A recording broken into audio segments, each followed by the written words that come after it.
Okay, we're good. We're live. Yeah. But not alive. It was a long weekend.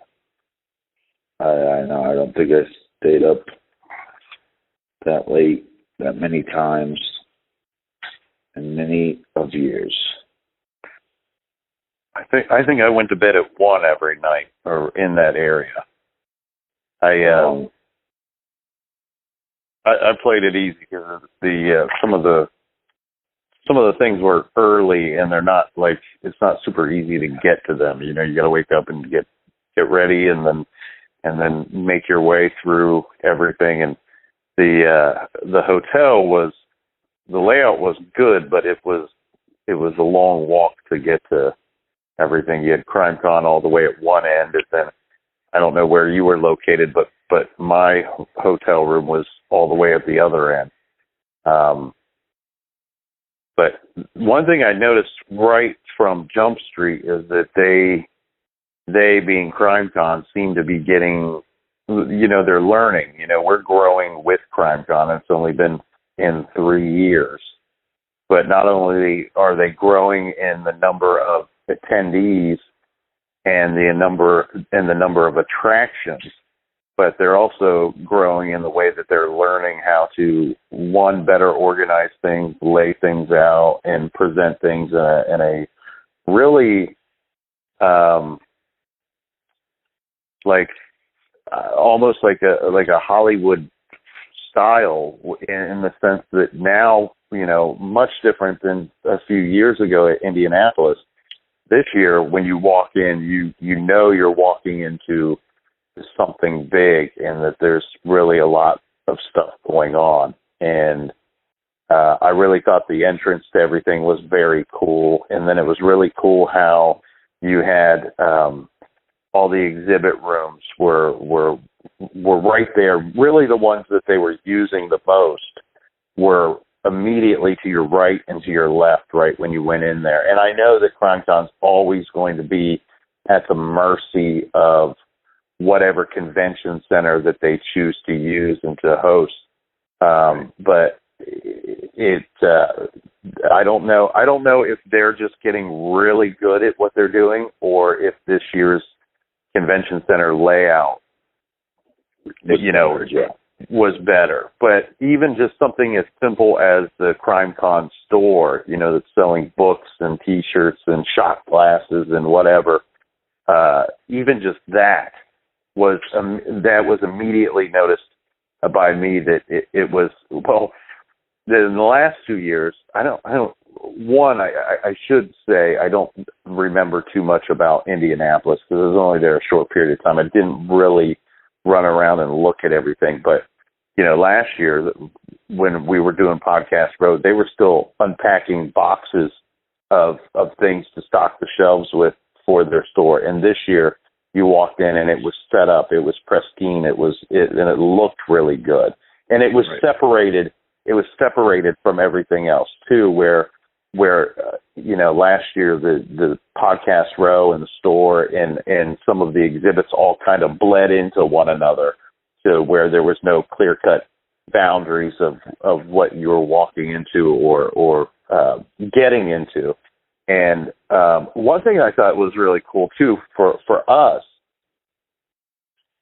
whatever group of the CrimeCon people that are in charge of Podcast Row, one thing that I noticed too, or this is just a suspicion I have, I can't confirm this, but it seems to me like the group that's in charge of that must be listening to these podcasts, because I can't for a second believe that we just happen to be, our location. We had Generation Y right behind us. We had Tim and Lance from Crawl Space right over by us. We had Bill Huffman from Who Killed Amy Mahalovic. We had James Renner, to Bill's left.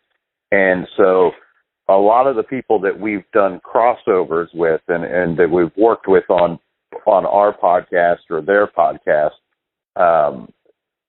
we were all positioned in the same area of Podcast Row, which was really neat.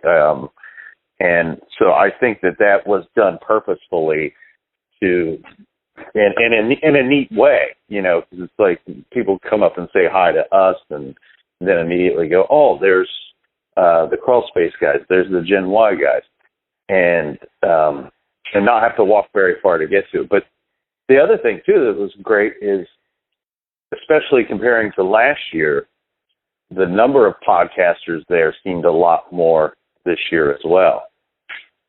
Yeah, they changed it up too. I know from talking to a couple people that they didn't invite some of the ones from before and invited some new ones because they're constantly trying to have that lineup change. So I thought that was pretty neat.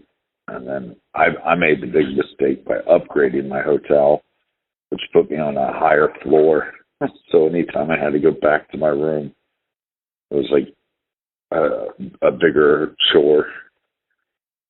Do you know what floor you were going to be on if you had not upgraded, or was the upgrade already made?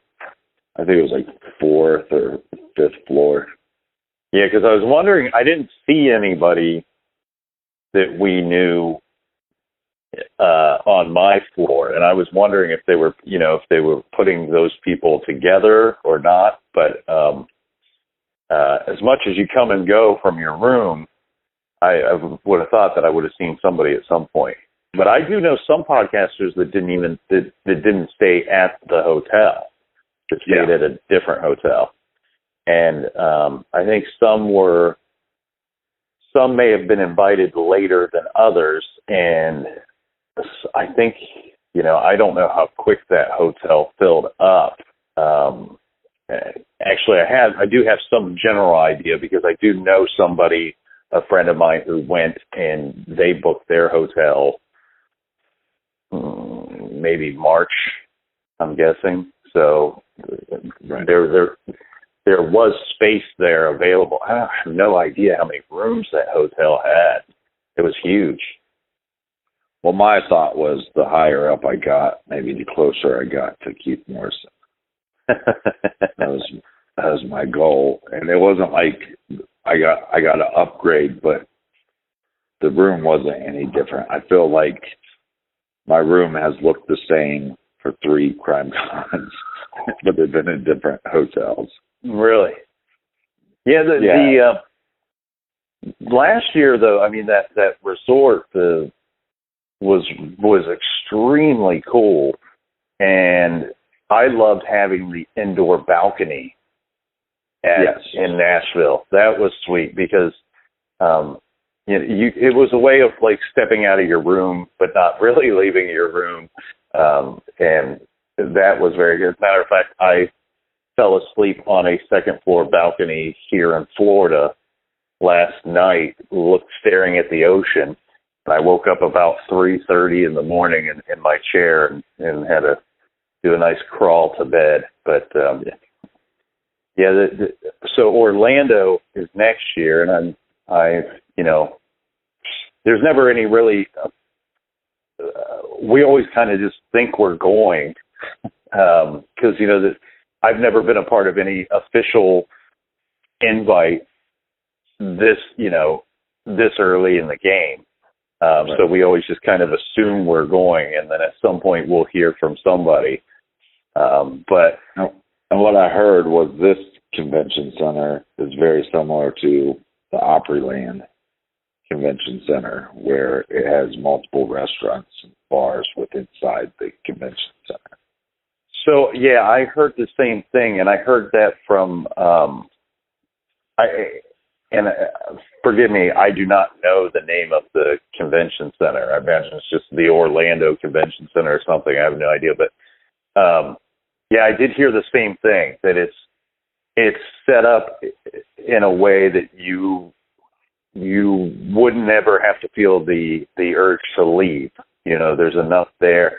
And they did have those amenities at this hotel and convention center.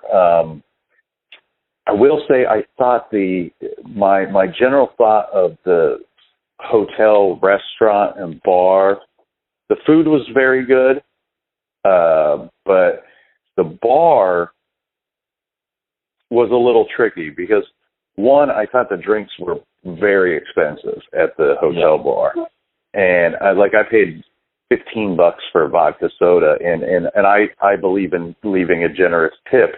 And so that made that vodka soda the $20-some drink, the most expensive drink of my trip so far, and I'm 4 or 5 days on travel here. And they had, and then the other thing is they had a lot of tables at the bar, but I don't think they had the ability to handle the volume if they filled all those tables, which they did because there was so many people there and so many people want to catch a drink or two. But downtown, well, I don't know if you would call it downtown, but Bourbon Street, and then making your way to and from Bourbon Street, some of the bars there just had fantastic bartenders at some of the places would kind of dive where you walk in and it's the kind of place maybe you just want to get a beer or you just want to get a shot and a beer and that's it. But then there's other places that you could tell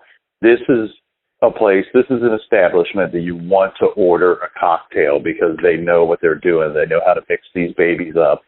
And so I did have some really, really fantastic cocktails, all that involved bourbon,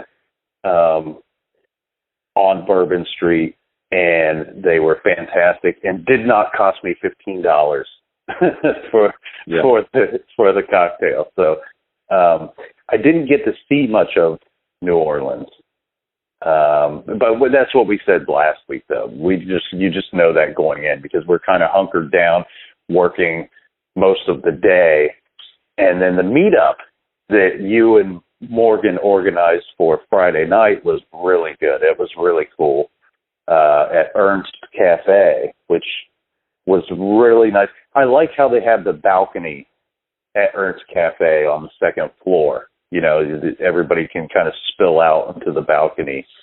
Yeah. So we had a group of people Thursday night, and we went out, and I posted on Instagram, "Hey, come out! This is where we're drinking," and turned into about, I don't know, let's say 30 people total, and they'd come out, have a couple drinks, then leave, and then right when I was about ready to leave, like, okay, it's time to go home, time to get some sleep before CrimeCon starts the next day, and then here comes Tim and Lance and Art from the documentary The Disappearance of Maura Murray on the Oxygen show, and being a big fan of his, I went, oh, here's my chance to drink with Art, and he was already in party mode. So I started that must have been pretty late, right? Well, I didn't know how late it was. Okay. But it was probably about 2. And then me and Art started drinking heavily. And Art is a dancer, so he is dancing with all the ladies. And we just had a really good time. And then Lance was wearing a mustard-colored Guess shirt. Remember the company Guess? So that just made my night because it was the worst shirt I've ever seen. And and then next thing you know, it was like 5 o'clock in the morning, 6 o'clock in the morning, and we're walking back to the hotel. But while we're there, the bartender, his name was Adam, super cool guy. I was like, hey, what are you guys doing tomorrow? Is there, can we have a meetup here instead of, because we're going to have it at the hotel bar. But I was like, let's have it at a place where the drinks aren't $25. Yeah. And he's like, yeah, not only can you have it here, but there's an upstairs. Come back tomorrow. So Morgan went down there, checked it out, said it was cool. They said they could house 2 bartenders, but within, because the people that came out Friday night were such party animals that they ran out of beer really quick, and a couple of people were complaining about it, and I was like, hey, these guys didn't know about what they're getting into until that day. And the guy was like, I can open up the upstairs for you. Are you going to at least have 50 people? And we're like, yeah, of course we'll have at least 50 people. Well, it turned into the whole upstairs being packed and the balcony being packed. But the balcony was a lot of fun, and just to hang out with everybody. You know, Maggie was there, Crawlspace was there, and Mind of Madness was there. So many other podcasters hanging out. And then to see so many people from CrimeCon 1 and CrimeCon 2 was really cool as well. Well, and I'm not like, so Tim and Lance, they seem to me like, and we know this from when they come to Columbus and just in general, but they seem like night owls, like they're like night guys. And me, not so much. I still like to get up early in the morning, and I'll hang as long as I can. But like our meetup, I guess technically wouldn't be till about 9, and it wasn't like a hard start or anything like that. It was, you know, kind of come as you please. But I went over there at 8 because, you know, I'm of the type, I don't like waiting around all day to start drinking, 1, and 2, I don't like to be going to bed too late. And so I went over there at 8 instead of at 9, and, you know, it was just 2 of us that walked in, and the room was empty. So I was like, oh, crap. I wanted to go early, but I didn't want to be the first one there. And then as I made my way, there was a little corner there. As I made my way in through the room, off in the corner was Justin and a couple of people. So Justin from Generation Y, and I was like, sweet, I'm not the first one here. And he and I just had the best conversation as we were, you know, waiting for the room to fill up, and it very quickly did. And I know our intention was, we were even telling people, hey, come over to Ernst Cafe and drink and talk and watch the basketball game with us. And I probably watched about 2 minutes of the basketball game. Are they playing? They're playing tonight, right? I believe so. But the funny thing about Justin from Generation Y is his wife was there. So it was nice to finally meet her, because I've heard so much about her through Justin. But she's such a rock star. She's such a cool person that she would have these crowds of people around her more than Justin did. And Justin kept on saying, nobody wants to talk to me. They want to talk to my wife. And then later that night, I got to the point where people were coming up and taking pictures, and which is cool, because I'd rather get a picture at a bar with somebody than that at a convention center. But so that was happening, but my feet were just, you know, killing me, because I think that day we had like a 3-hour podcast row thing. And we stood the whole time. We were standing the whole time. Yeah. So I eventually sat down, and then I got into a heated debate with Aaron from the podcast. I didn't take it. It was sitting upstairs. From 107 Degrees. It's a podcast that's about the Maura Murray case. She's really close to the Murrays. And so it's Scott, which I just met him. He was a super awesome guy. He did a really cool thing too. Like he's one of those guys where you hire, super into sound, but so he's a sound guy by trade, but he started this company where he goes into like these giant mansions and big houses and connects all their technology. And so he's showing me all these things he did, but he runs the Maura Murray, I think, Facebook group or Facebook page.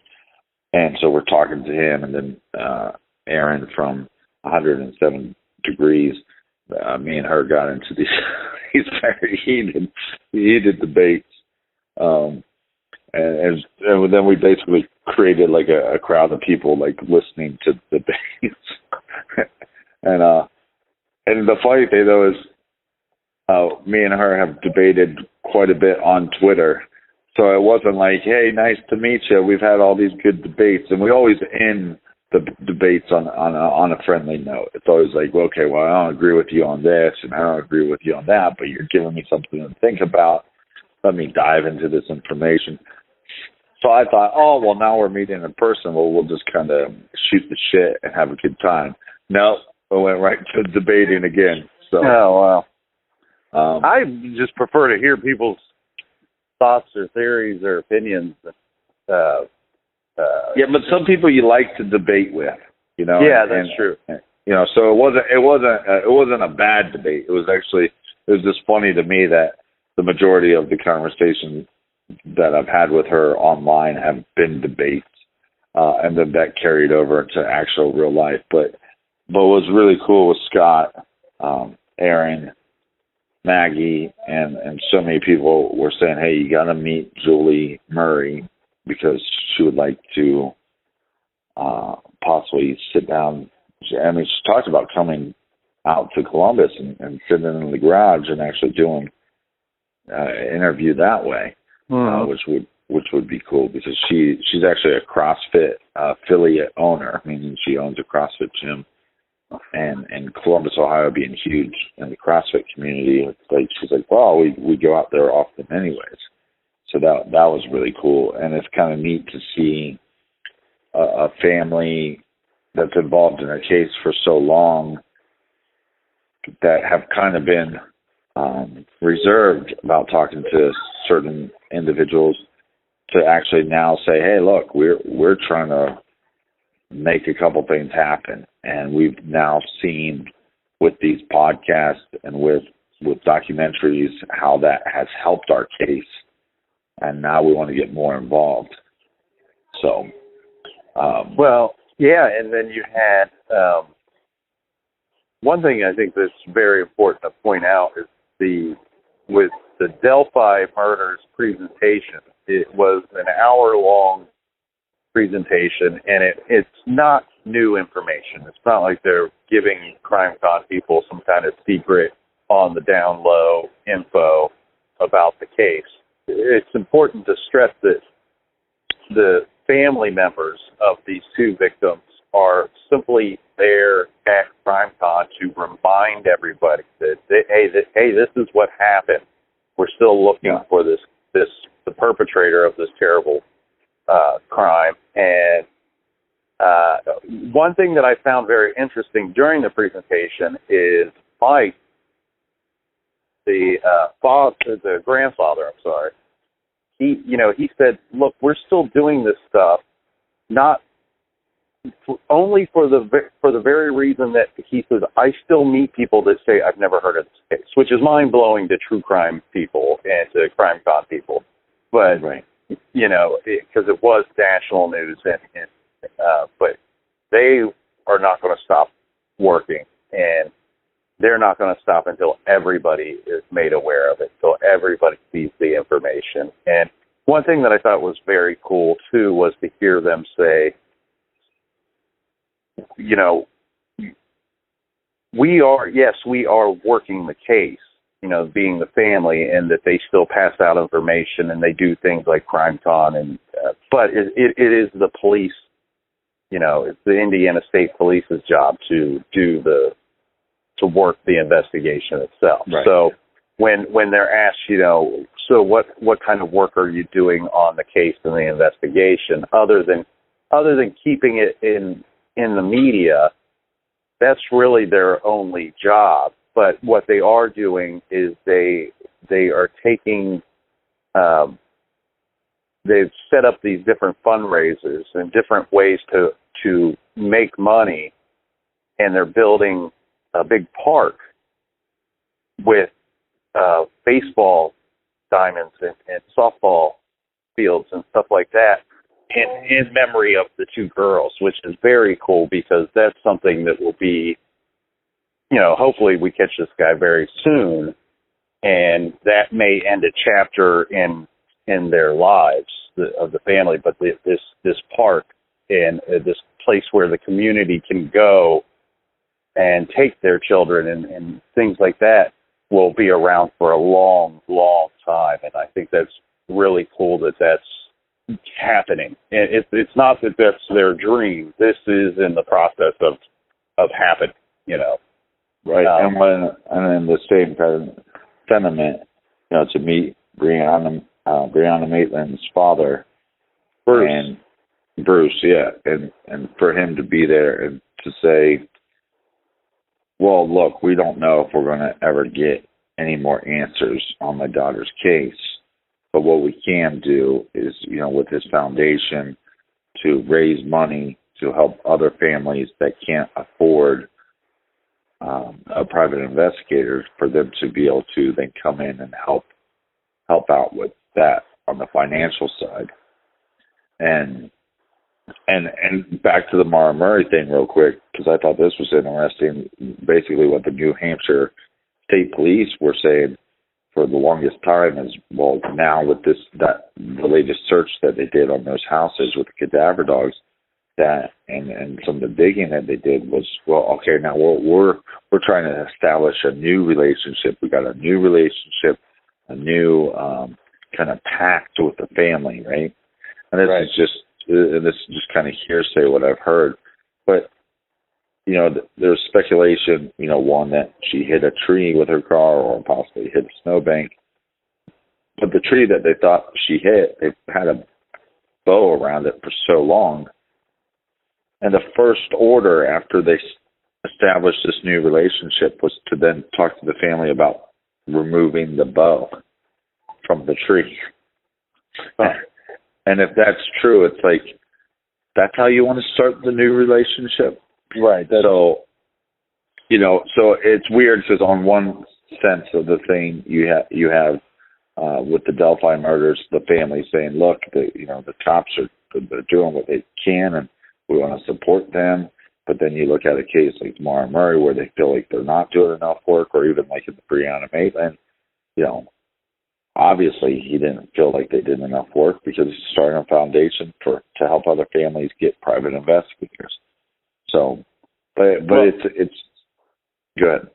Well, with Delphi, I mean, it was incredible that the Indiana State Police even again this year sent the communications officer to attend CrimeCon and be a part of that presentation. And that's and the part of the presentation for the Maura Murray panel this year was supposed to be a representative of the New Hampshire State Police, and they didn't send them. They told them they would and then backed out on it. So, right. There you see the big difference and the big contrast between two investigations and how they're being worked. And I feel like removing the bow from the tree is almost like we don't want the constant reminder of this bow and of what we may have dropped the ball on, or and we, in their defense, we did say when we covered Maura Murray that they were working behind the 8 ball from the get-go, because they were looking at something that really just looked like an abandoned car, and that happens so many times. Somebody drinks too much and realizes it on the way, or wrecks their car, or runs into car trouble and just leaves it there. And that would be what I would expect myself to assume happened within the first couple of hours. But again, I feel like not too long after that, they were aware that something else probably happened, and the bow, removing the bow, is just like, oh, we don't want to be reminded of this. It seems to me like that investigation and the agency working it, well, if they are actually working it, it seems to be more of a problem for them rather than an investigation that they're pursuing. Yeah, and that's kind of what I was telling Aaron is, we can't go back and fix their mistakes. But at the same time, like you were saying, the initial get into the car initially, you're talking about a car that there's cars passing, so the officers have to be aware of their own safety. So it's not like they can do a lot right there at the time. But the following day, that's where I think with a lot of these missing person cases come in where there's no answers at all. To me, it's the next day is be all hands on deck. And that's, I think that's where some of the departments end up dropping the ball. But again, you can't plan for when a crash is going to happen or when somebody's going to go missing, and what day does that fall on, and then the following day, how many officers are there. And then you can't also plan for what's going to happen in local crime that day either. Because if you have a very small department and then you have a couple of domestic violence calls or whatever, or a bunch of drunk drivers that night, it can really hinder an investigation, which you won't know until you go, hey, we're 15 years into this thing and we still don't have any answers. So it's easy to look back and I think judge, but it's tough though, because you would, that's the hard thing when you meet the family members, is that if somebody stepped up and maybe did something more 15 years ago, then maybe there'd be some answers. So, well, and we were very fortunate, and I was very appreciative that we had two members of Liberty German's family come over to our table, to our booth, and thank us for continuing to cover the Delphi case. We covered it shortly after the murders, and then we'll continue to talk about it on Off the Record, and they thanked us for continuing to cover it, which really made my heart just, swell, and hurt for them at the same time, looking them in the eye, talking to them face to face, and Megan, the sister. Yeah, Kelsey, she's amazing. But you know what, also, though, now that we're a couple days removed from that, it kind of has inspired me to want to cover it again on the big show. And I know we're doing this where we're revisiting some of our older cases. And you know what, we didn't plan it this way, but covering Amy's case again right before leaving for CrimeCon really made for some very interesting conversations that I had with people on Friday and Saturday night. A lot of people wanted to talk about Amy's case, and a lot of people had some, very interesting things to say and some very interesting questions about it. So that was, we certainly didn't plan it to be that way, but it just kind of worked out really well. That's a case that people want to talk about, and we just happened to drop it right before we left. Yeah, I want to give a couple shout-outs to those great, and I never get to talk to them enough. I believe John from Brain Scratch stopped by the meetup, but I never get to talk to him enough. And John from Brain Scratch, he just does such a good work. And it's always nice to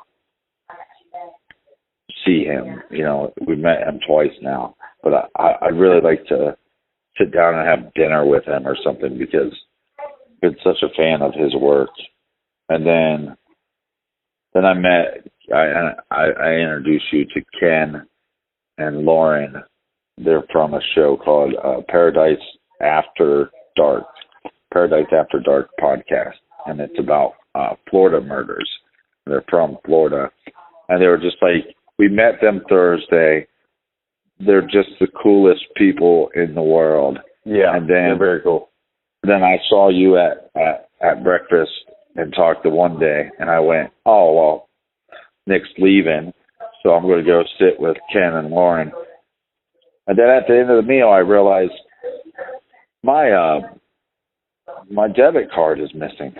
I can't find my debit card, so I thought maybe I left it at the bar.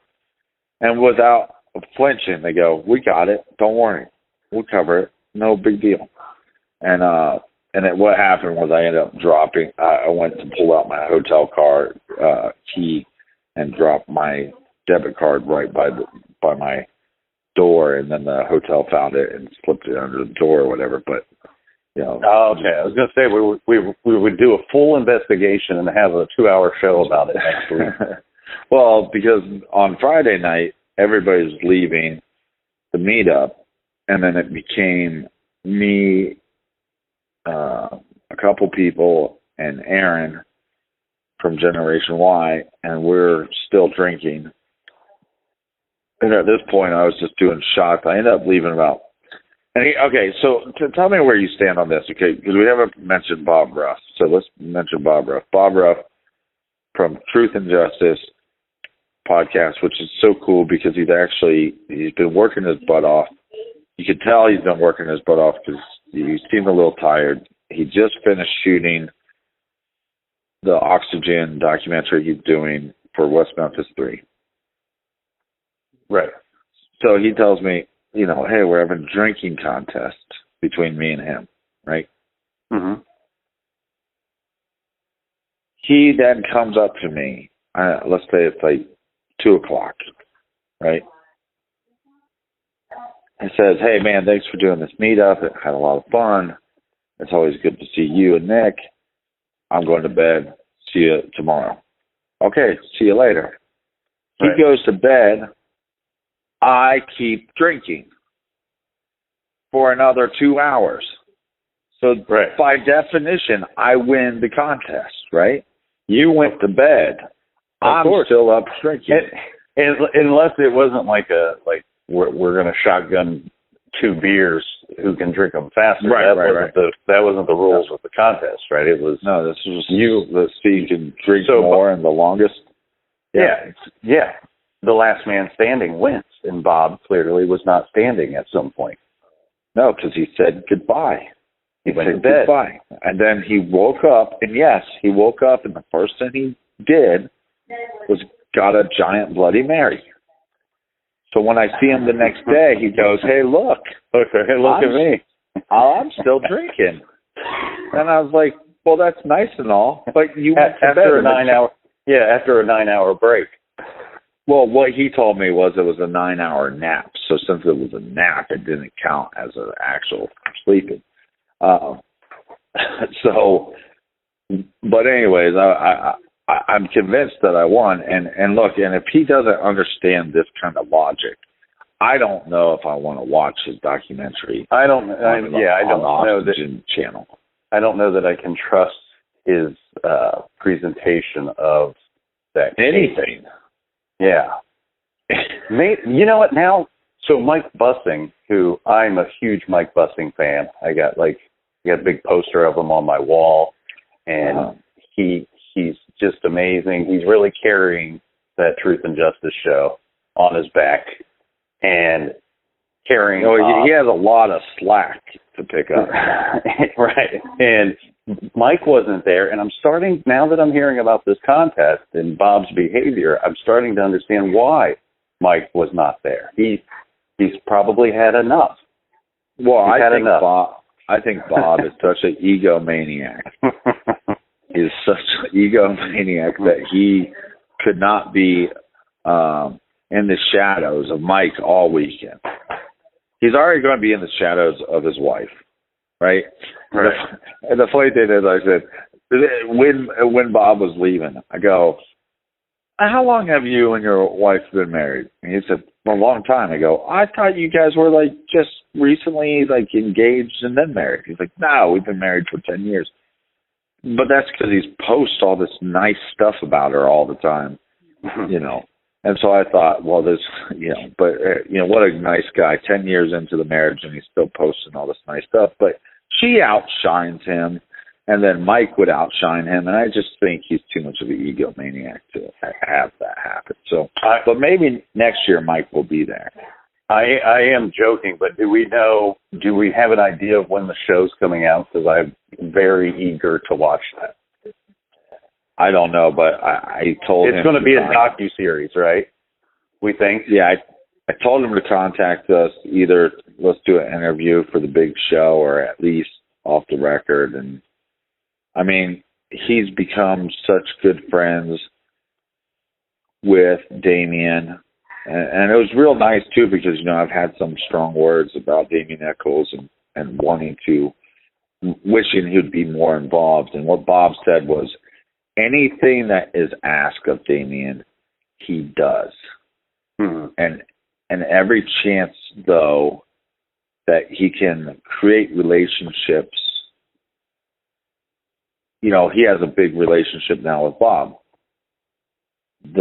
When it's time to talk about the case, he will. When it's not time, they don't talk about it. They'll keep that away. So he's really trying to build some kind of existence outside of that, because that's the thing he's known for. He knows he's always going to be known for that. And so talking with him a lot about how Damien views that case and how he's really he wants to establish some kind of life outside of that case, but is also still willing to help. And then on the other spectrum of things, Jason Baldwin is like still in prison. To him, they're out, and that doesn't matter, and he's still in prison. And they've done so much stuff, but they're also mentally, right?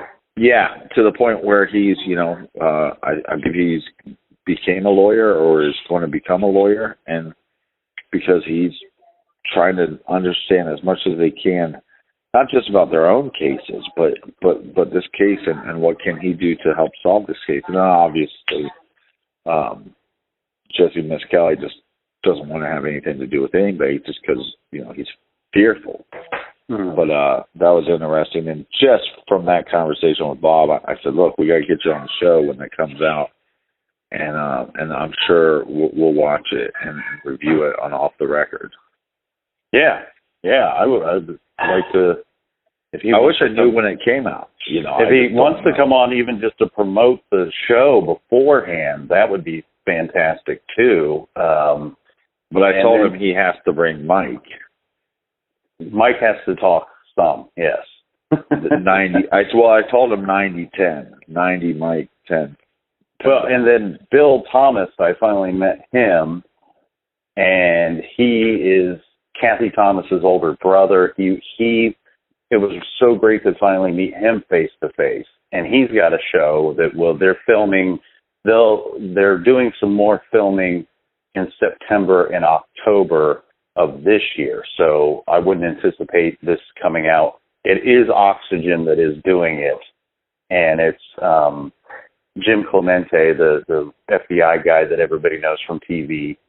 He's involved, and it's on the Colonial Parkway murders, which was Kathy Thomas, his younger sister, was the first double homicide in that case.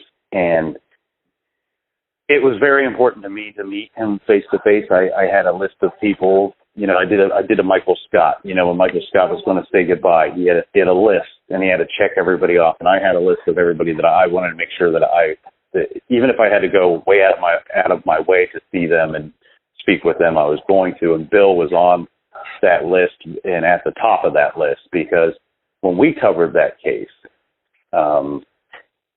and I don't think we mentioned it on the show. I know we've mentioned it on Off the Record, but Bill spoke with me for hours about that case.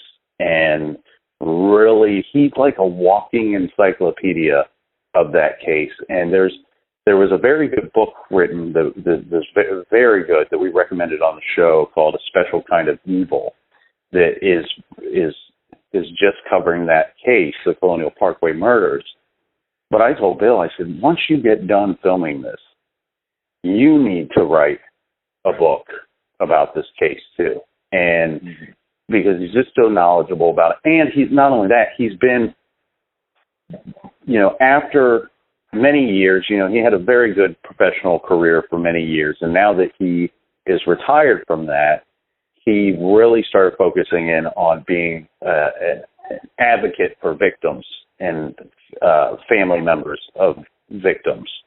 And not only just the families that were hurt so badly by the Colonial Parkway murders, but then he expanded that to all family member victims and has been involved in a lot of things over the years. So I think it'd be really interesting to read a book put together by him on that case and some of the victims' families that he's been able to help over the years as well would be truly fascinating. But his involvement with the filming of this is great because they're like filming things in front of him, and he's there to correct whatever is not right, you know, and say, oh no, this purse was not on the passenger seat, it was in the back seat, you know, and he's like, he feels he feels almost like the director of it, because they'll film stuff and he's like, hey, wait, we got to change this, and then they'll film it again.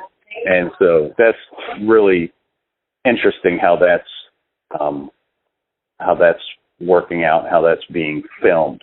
Well, and Bill had nice frames on his glasses as well. And which brings me to another point, is a lot of people are going to see these pictures, and some of them we have sunglasses on.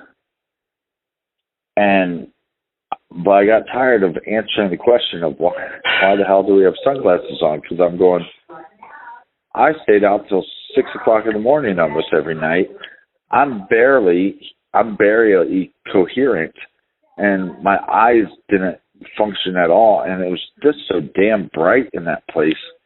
It wasn't a good room to wake up to after a long night of drinking.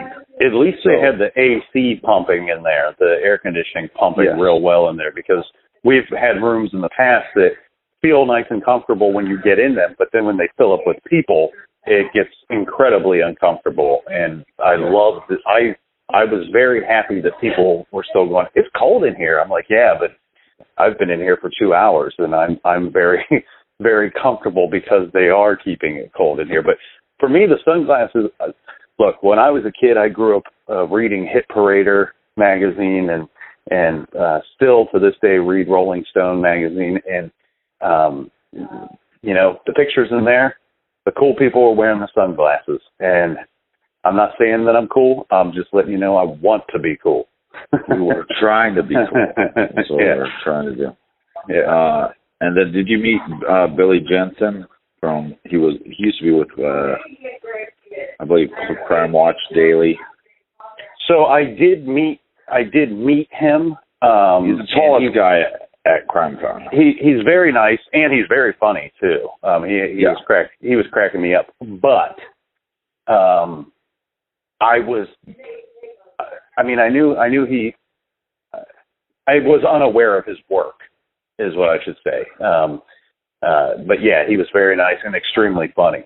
He's got a great personality. Yeah, he's on My Favorite Murders podcast network. So it's cool to, because their book just came out, and it was cool to hear how people are responding to their book and what the book was about and all that stuff. So it's I want to do some kind of something with, you were mentioning this earlier, I would like to do something with John from Brain Scratch. And he said he's way into it too. I don't know how we would do that, because he's a TV guy, a YouTube guy, and we're podcast guys. But he was on that list of people that I had to see and had to say hello to, and that I tasked myself with. And I walked up to him on very early Friday morning before Podcast Row even started. And once I got right in front of him, he recognized me immediately, and I shook his hand, and I had a big smile on my face, and I told him, I said, John, I said, I'm a big fan of both of your shows, and more importantly, I'm a big fan of your research and how you present everything. And he looked right at me, and he said, that's incredible, because I'm a big fan of your research as well. And I told him, I said, on occasion, if I'm looking into something, I'll check to see if there's a brain scratch on it, because it's always it can be a good starting point. And he said, there's been several cases that I've covered that I've gone to you guys for not just, it's less about collecting information, and it's more about seeing something or hearing something by people that you respect their work, and it's almost a starting point. And so it was neat to hear that he and I have done the same thing using, Brain Scratch and him doing True Crime Garage.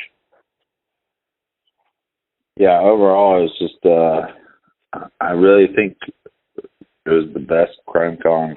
Yeah. Out of all three of them so far. I just had so much fun, and to see, like I said, to see all the people from CrimeCon 1, CrimeCon 2, and it's so cool too, because I had to remind some of the people there that are just attending, to saying, hey, all of the shows, we're here to hang out with you. We're here to talk with you. Right.